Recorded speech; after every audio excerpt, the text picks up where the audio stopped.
Eagle Lake First Nation Chief Bernadette Wabange, thank you for speaking with us.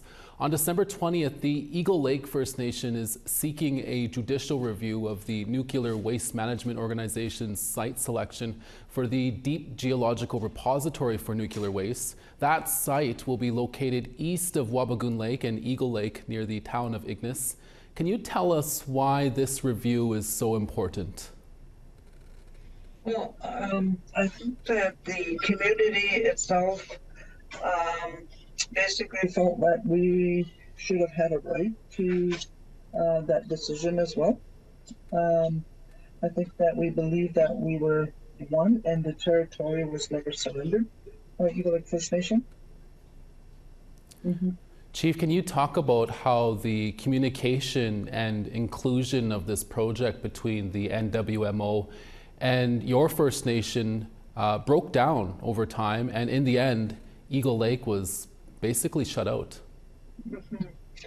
Yeah, I think this goes back quite a few years. I think like 17, maybe 18.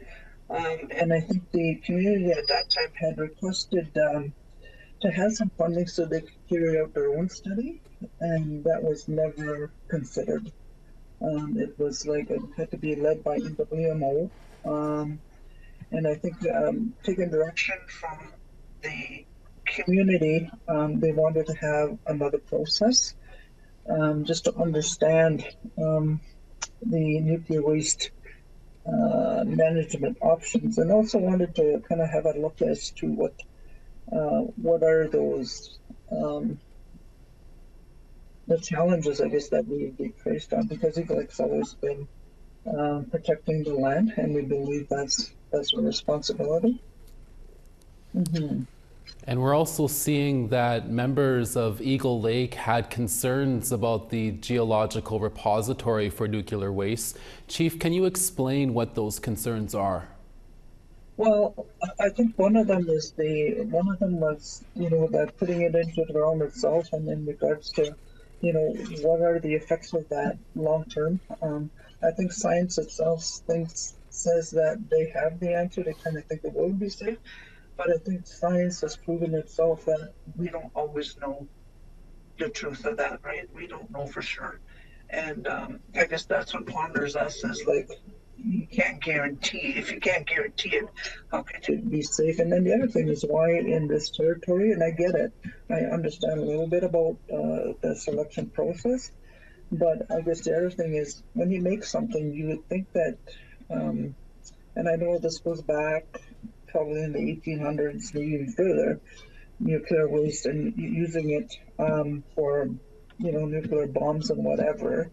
But when you bring something in, you would think that if there's going to be consequences to it, you want to kind of make sure that you have a plan for proper disposal, right? And I think it's not just in Canada, but it's national. It's right across the globe. Every country is struggling with that. So I'm not sure that I'm no expert in that area, but I'm certainly just advocating from information shared with me from previous leader and previous council and members. And overall, Chief, what would Eagle Lake First Nation want to see for the future of this project? I think for ourselves, I think that we just like to have some equal opportunity in the process.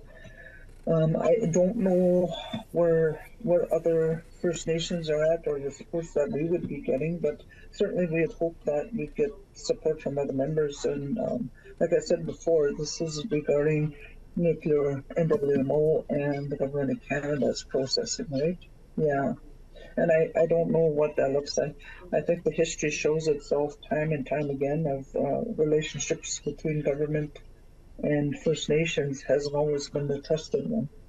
And I would like to see that part definitely rebuilt, that we have that trusting relationship, and time again that hasn't proven itself for us. So it's hard to be on the side and saying that, yeah, this will all be fine. But we also have to, I believe, we're advocates in leadership for future generations. Like, our ancestors thought about this long time ago, and we're still fighting the same thing. Chief Bernadette Wabange, we'll have to leave it there. Thank you for speaking with us today. Well, thank you so much. Thank you. Have a good day.